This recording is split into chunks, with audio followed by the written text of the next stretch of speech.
So let's talk about viral replication. Since we know that viruses are made of only proteins and one type of nucleic acid, which means they have no organelles to make copies of themselves with, they have to get inside other cells in order to use their ATP and their organelles to make copies of themselves. So, first step, get inside that cell. And I'm just going to mention a few things for review.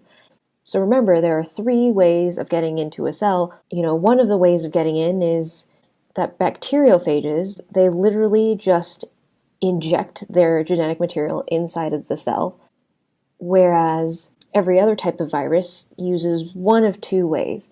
If they're non-enveloped, they trick the cell's receptors into letting them in, or if they're enveloped, they can either use that receptor trick or they directly fuse with the membrane.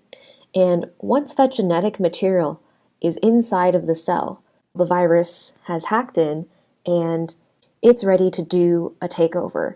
But here's where it makes a choice. It's kind of either impatient and ready to get going to copy itself, or it sits back and says, you know what? I'd rather sit and wait until I'm ready to take over. So let's just draw these two possibilities out to see what happens. And with the first choice, the impatient virus goes ahead and takes over the cell's machinery, their ATP, ribosomes, nucleic acids, amino acids, to start making copies of the virus's genetic material, which again can be RNA or DNA, and also the virus's proteins to make their protein coat. And these will self-assemble. That means they just come together on their own to form fully functional viruses.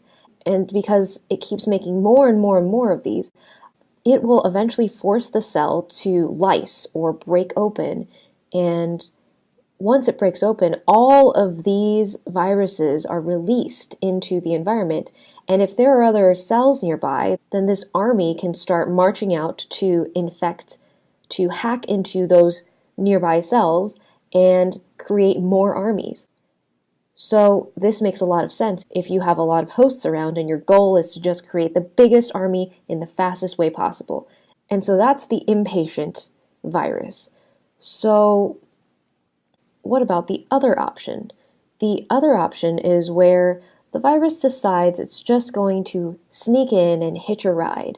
It thinks that the bacteria seems to be doing fine on its own. Maybe there aren't other hosts nearby, so there's no reason to kill off the host because lysing it would kill the host, so we don't want that. We're just going to keep the host alive. And in order to sneak in and let the bacteria do its thing while it's waiting, it's going to combine with the host's genetic information so that the host really can't tell that it's there. It's basically quietly sitting there because it's repressed. There are repressor genes on this virus, so it's not expressed, it's not transcribed, so it's not doing anything. And this is called a provirus, or you might also hear the word prophage. And again, because it's not doing anything, this is called a dormant or latent phase. So the bacteria just does its own thing, it continues replicating, and of course the virus is already there, so it will continue to replicate. So it will replicate when the bacteria does, because it's part of its genome.